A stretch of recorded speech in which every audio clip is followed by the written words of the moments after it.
Assalamualaikum warahmatullahi wabarakatuh. Teman-teman, klasifikasi data di statistika salah satunya adalah berdasarkan waktu pengumpulan data tersebut. Ada dua jenis nanti yang termasuk di dalam klasifikasi berdasarkan waktu pengumpulan ini, dan kita akan coba perdalam di video ini. Apa saja yang menjadi jenis data dari klasifikasi berdasarkan waktu pengumpulan ini? Yang pertama adalah time series, yang kedua adalah cross-sectional, atau dalam bahasa Indonesia bisa disebut sebagai data deret waktu atau data potong lintang. Teman-teman, sekali lagi bahwa klasifikasi menurut waktu pengumpulan ini adalah pembedaan jenis data didasarkan kepada waktu pelaksanaan penggalian data atau pengumpulan data yang dilakukan. Untuk time series adalah data yang dikumpulkan dari pengamatan untuk observasi yang dilakukan dalam urutan waktu tertentu. Sedangkan cross-sectional adalah data yang dikumpulkan pada satu titik waktu dari berbagai individu atau entitas sebagai unit observasi. Sebagai contohnya, mari kita lihat. Misalnya, data harga telur ayam negeri harian di Kota Bandung selama bulan September 2024. Jadi, Kota Bandung sebagai unit observasinya, karakteristik yang dilihatnya adalah harga telur ayam negeri. Jadi kalau kita buat, ini ada tanggalnya, jadi kita kumpulkan berdasarkan urutan waktu per tanggal, mulai 1 September 2024, 2 September 2024, seterusnya sampai 30 September 2024. Karena karakteristik harga yang kita kumpulkan, berarti kita akan identifikasi berapa harga pada tanggal 1 September 2024, ini adalah sebesar 27.000 per 500, katakanlah ini adalah rupiah per kilogram.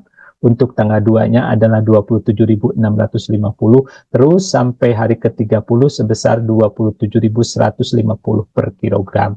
Nah, teman-teman, data ini jadi akan dikumpulkan satuan waktunya per hari. Tapi juga bisa per bulan, per pekan, atau juga lebih cepat lagi per jam, per menit, dan seterusnya. Nah, data dikumpulkan ini berarti satuan waktunya kita perhatikan. Jadi kalau teman-teman nanti bisa menyajikannya, jadi teman-teman bisa melihat, bisa ini contoh dari data lain, maka data time series ini bisa menunjukkan pola pergerakan atau pertumbuhan dari waktu ke waktu sesuai dengan satuan waktu yang kita pergunakan. Teman-teman, berdasarkan kemajuan teknologi saat ini, pengukuran karakteristik untuk mengumpulkan data itu bahkan sekarang waktunya itu tidak secara diskrit atau terputus-putus berdasarkan satuan tadi. Misalnya per menit, menit 1, menit 2, menit 3. Tapi sekarang dengan kemajuan teknologi sudah dalam bentuk waktu kontinu. Seperti contoh ini adalah grafik daripada misalnya seismograf untuk mengukur getaran yang terjadi terkait dengan misalnya aktivitas gunung berapi. Jadi karena ini kontinu diukurnya, maka teman-teman ini dapat digambarkan secara tidak terputus-putus. Contoh lain juga banyak teman-teman, ada data yang kita kumpulkan misalnya di rumah sakit, di ruang ICU gitu, untuk mengukur denyut jantung atau tekanan darah ataupun denyut nadi, itu pun sudah tidak lagi terputus-putus tetapi sudah kontinu pengumpulan dan penyajian datanya. Selanjutnya teman-teman, yang kedua adalah cross-sectional.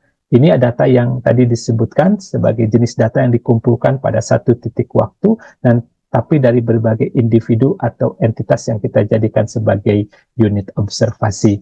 Contoh sekarang masih tentang harga telur ayam negeri, tapi sekarang pada satu titik waktu yang sama yaitu 30 September 2024, tetapi dikumpulkan dari 27 kota kabupaten yang ada di Provinsi Jawa Barat. Jadi dengan demikian kota kabupaten ini dijadikan sebagai unit observasi. Jadi dalam satu waktu kita akan mendapatkan 27 data yang masing-masing dari 27 kabupaten kota. Ini harganya, misalnya harga telur ayam negeri per kilogram, mulai dari Kabupaten Bandung sebesar 27.400, Kabupaten Bandung Barat 27.550, sampai nanti kota kabupaten terakhir yaitu Kota Tasikmalaya misalnya sebesar 27.250 per kilogram. Nah, jadi ada beda teman-teman, kalau tadi di time series itu berdasarkan waktunya di satu individu, ini adalah di satu titik waktu tadi, tapi dari berbagai individu. Teman-teman, selanjutnya ada gabungan dari data time series dengan data cross-sectional yang kita sebut sebagai data panel. Ini adalah data yang kita kumpulkan dari beberapa unit observasi pada urutan waktu yang berbeda atau beberapa urutan waktu yang kita tentukan. Kalau tadi yang pertama adalah data terkait dengan harga telur ayam negeri per kilogram di Kota Bandung selama 1 bulan September. Kemudian yang kedua ada data harga telur ayam negeri per kilogram pada tanggal 30 September di 27 kota kabupaten yang ada di Provinsi Jawa Barat. Maka data panel ini gabungan keduanya. Jadi nanti akan ada unit observasi sebanyak 27 kota kabupaten dan nanti ada data yang kita kumpulkan selama 30 hari. Jadi jumlah datanya adalah nanti 27 kali 30. Jadi akan lebih banyak. Nah, data itulah yang kita sebut sebagai data panel. Sebagai contoh lain, bisa saja juga ini adalah berupa data PAD 27 kabupaten kota di Provinsi Jawa Barat yang dikumpulkan setiap bulan pada tahun 2024. Jadi kalau ini berarti datanya 27 kabupaten kota masing-masing setiap bulan dikumpulkan selama 12 bulan.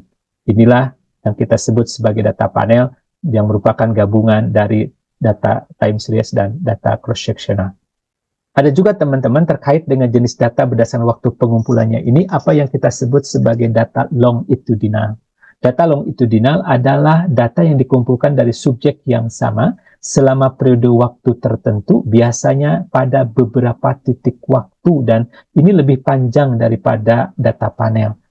Tujuannya adalah biasanya untuk menganalisis perubahan, perkembangan, ataupun tren dalam variabel yang diamati dari unit observasi.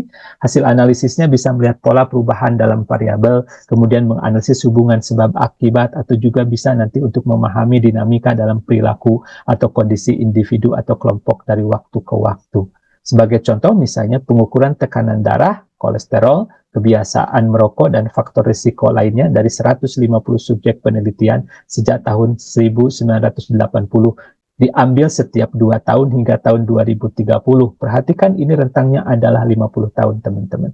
Karena rentang yang panjang ini, longitudinal ataupun research yang mempergunakan data longitudinal biasanya sangat sulit ataupun penuh perjuangan yang dilakukan. Karena dalam rentang waktu yang sangat panjang ini, sangat memungkinkan unit populasinya berkurang. Ini karena terkait dengan aspek survivalnya. Ada yang meninggal, mungkin ada yang juga menghindar, akhirnya jadi menghindar untuk tidak diperiksa dan sebagainya. Nah, kalau kita bandingkan teman-teman antara data longitudinal dengan data panel, perbedaannya kira-kira dari jumlah subjek. Data longitudinal sering fokus pada satu subjek atau sekelompok kecil subjek, jadi lebih sedikit. Sedangkan data panel biasanya melibatkan lebih banyak subjek. Untuk analisisnya, data panel memungkinkan analisis yang lebih kompleks dengan memanfaatkan variasi antar subjek serta perubahan waktu. Sedangkan longitudinal sekali lagi, biasanya karena keterbatasan jumlah subjek tadi atau berkurangnya subjek yang diteliti, maka penelitian menjadi semakin sulit ataupun semakin penuh tantangan untuk dilakukan. Demikian teman-teman, pembahasan kita terkait dengan jenis data yang didasarkan kepada waktu pengumpulannya. Tadi ada time series data, ada cross-sectional data, kemudian gabungannya ada yang kita sebut sebagai panel data atau data panel. Dan satu lagi tadi yang terakhir kita singgung juga data yang kita peroleh dalam rentang waktu atau periode yang lebih panjang yang kita sebut sebagai data longitudinal. Sekali lagi, mudah-mudahan teman-teman bisa memahaminya dengan lebih mudah jenis-jenis ini dan mudah-mudahan nanti bisa bermanfaat untuk teman-teman pergunakan di dalam penelitian ataupun di dalam teman-teman mempelajari terkait dengan statistik dan statistika. Mudah-mudahan bermanfaat apa yang saya sampaikan. Silakan untuk berbagi dengan yang lain dan mohon maaf apabila ada kesalahan dalam penyampaian. Wassalamualaikum warahmatullahi wabarakatuh.